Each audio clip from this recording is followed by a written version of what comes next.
Tout d'abord, est-ce que vous pouvez nous expliquer un peu en quoi le Grand Paris Express, ce réseau de métro automatique, va-t-il participer au développement de la métropole du Grand Paris ?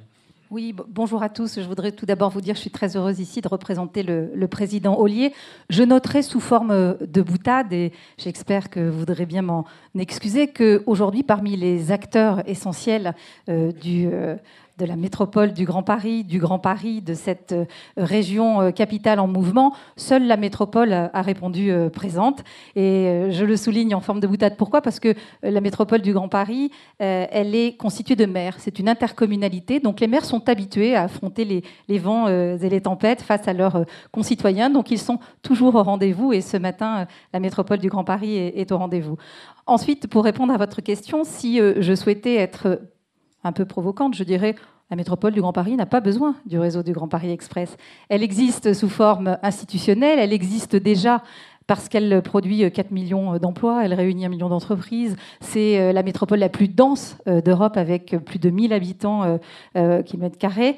Donc c'est déjà une entité qui existe par elle-même. Elle est traversée de flux, c'est ça. Hein. Les caractéristiques d'une métropole, c'est une zone dense qui réunit des énergies, qui est traversée de flux, que ce soit des flux de personnes, de biens, des flux d'intelligence aussi, hein, puisque c'est là où se croisent toutes les forces créatives. Donc c'est une zone qui attire, qui rayonne.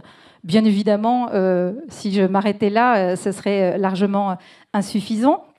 Aujourd'hui, il faut bien imaginer que ces déplacements, cette irrigation du territoire tel qu'on le connaît, sous sa forme fonctionnelle ou institutionnelle, je ne m'attarderai pas sur la forme institutionnelle, vous le comprendrez, eh bien, ce territoire, il doit être irrigué par des moyens de transport. Alors aujourd'hui, on le sait, on dispose déjà, dans le cadre de la métropole du Grand Paris, de réseaux qui sont fort bien structurés, mais qui sont aussi largement saturés. Et dans le cadre de la loi, la métropole du Grand Paris a été créée pour améliorer la qualité de vie de ses habitants, développer un mode de vie durable, résilient, et surtout réduire les inégalités territoriales.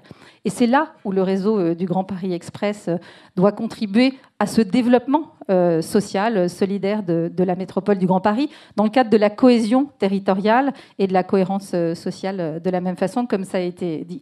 Mais c'est vrai que j'ai remarqué dans l'atelier précédent que ce que la métropole doit gérer aussi, c'est ces différentes temporalités.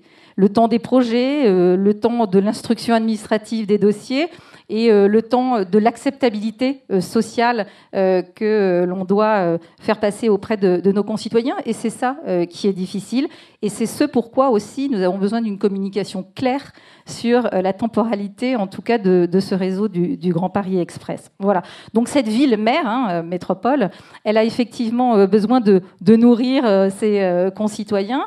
Et dans le cadre de son développement, qu'il soit économique, je pense qu'on en a bien parlé dans l'atelier précédent, la métropole du Grand Paris doit être au rendez-vous de ces grands enjeux qui passe par une mobilité plus propre. Bien évidemment, on travaille beaucoup sur la décarbonation des transports. Aujourd'hui, si je ne dis pas de bêtises, je crois qu'il y a plus de 8 millions de nos concitoyens qui quotidiennement empruntent les transports en commun. Mais il y en a beaucoup d'autres également qui empruntent la voiture et qui saturent tous les réseaux routiers. Donc ce réseau du Grand Paris Express, il est essentiel pour permettre à nos concitoyens non seulement de se dépasser plus vite, on l'a dit, de se déplacer mieux, mais aussi, et je vois ici le vice-président de la métropole, Olivier Klein, je vois Vincent Capot-Canellas, permettre à des habitants de certains territoires particulièrement enclavés d'avoir accès à d'autres territoires. Parce que la métropole ne peut se vivre que dans le cadre de territoires ouverts, perméables, et qui permettent l'accès, on l'a vu au travail, à la mobilité, mais aussi à la culture, puisque la mobilité aujourd'hui est conçue comme un droit. C'est-à-dire qu'on a le droit de découvrir ce qui se passe de l'autre côté de la Seine-Saint-Denis, de l'autre côté du Val-de-Marne, de l'autre côté des Hauts-de-Seine. Donc c'est cette perméabilité des territoires dont la métropole a besoin grâce au réseau du Grand Paris Express. Est-ce que vous pouvez nous citer du coup quelques projets métropolitains qui vont bénéficier directement de ce futur réseau ? Oui, alors on a parlé du concours Inventons la métropole du Grand Paris. Je souligne ici sa singularité parce qu'on a évoqué dans l'atelier précédent la lenteur des décisions administratives. Et bien là, l'originalité du concours Inventons la métropole du Grand Paris, qui, je le souligne, n'est pas une forme dérogatoire de la commande publique, mais qui est vraiment une nouvelle forme de la commande publique, qui a mobilisé dans un temps extrêmement court non seulement les élus locaux, qui ont accepté de mettre à disposition du concours les terrains dont ils avaient la maîtrise foncière, mais les entreprises, mais également toutes les start-up innovantes qui ont compris quel était l'intérêt d'investir sur ce territoire qui était promis à un bel avenir, on l'espère. Je rappelle quelques chiffres. C'est 7 milliards d'investissements qui sont promis sur le territoire. C'est plus 1 point de PIB pour la métropole. Donc ce concours, il a véritablement adressé, si je puis me permettre, une promesse métropolitaine.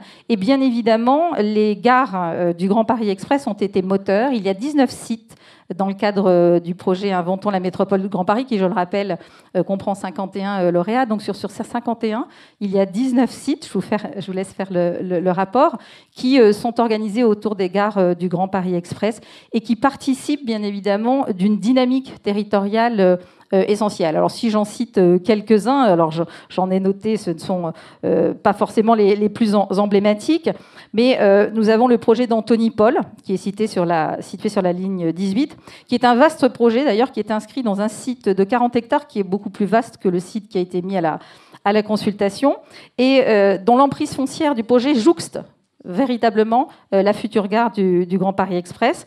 Donc l'objectif, bien évidemment, de la ville sur ce sujet, c'est de bénéficier d'un apport de la dynamique métropolitaine pour développer une vitrine économique.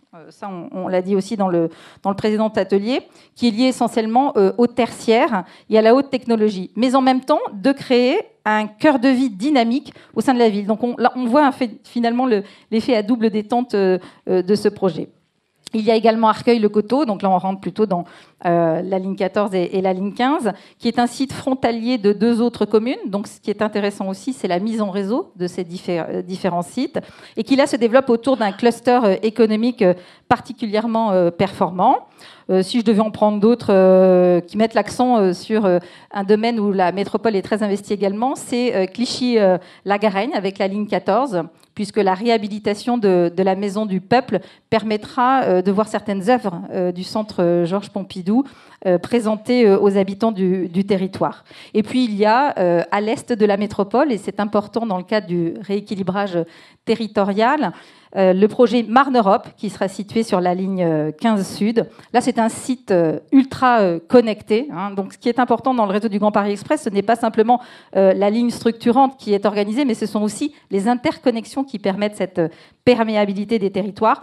Donc là, sur le projet Marne-Europe, c'est un projet pharaonique. C'est le plus grand immeuble de grande hauteur d'Europe qui va être créé tout en bois. C'est aussi un palais des congrès qui a été dessiné par l'architecte Kengo Kuma et qui va véritablement créer une nouvelle entrée à l'est de la métropole. Et ça, c'est particulièrement important. Donc c'est là où l'on voit que ce réseau du Grand Paris Express crée véritablement un effet catalyseur de la dynamique d'aménagement de la métropole. Et puis je terminerai par le site de Thiais-Orly, qui là aussi, par son envergure et sa situation stratégique avec le pont de Rungis, c'est un site à fort potentiel. C'est bien sûr la ligne 14 avec le mine Orly aéroport et le pôle commercial sud francilien.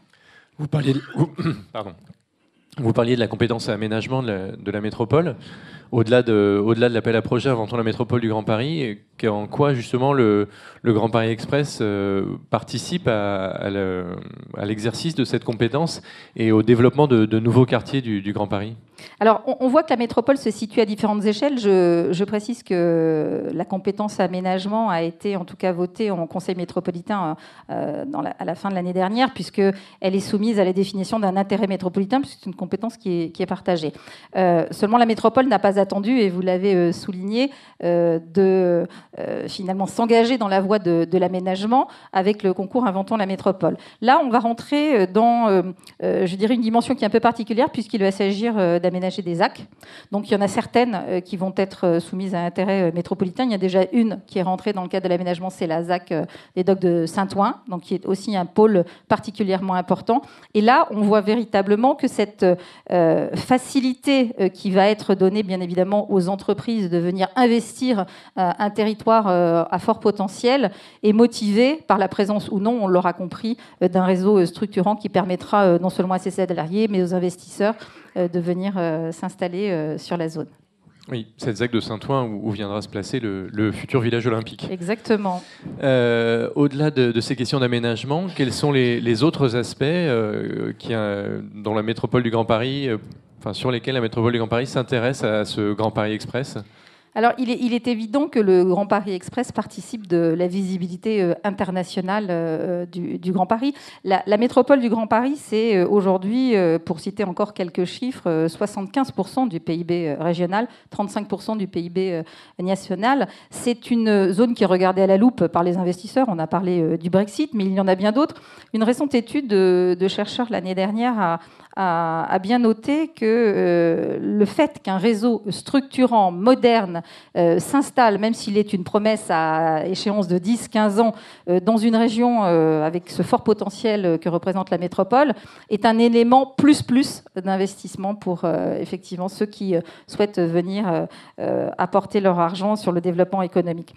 Je l'ai dit, il organise une perméabilité des territoires. Il est aussi la promesse que, au sein de grands projets comme l'exposition universelle, il y aura une visibilité forte. Et je le dirais, peut-être encore ici sous forme de boutade pour conclure cette intervention, je crois que le jour où les Parisiens empruntant le réseau du Grand Paris Express se sentiront métropolitains, eh bien on aura tout gagné. Merci beaucoup. Merci Valérie Mayer-Billon.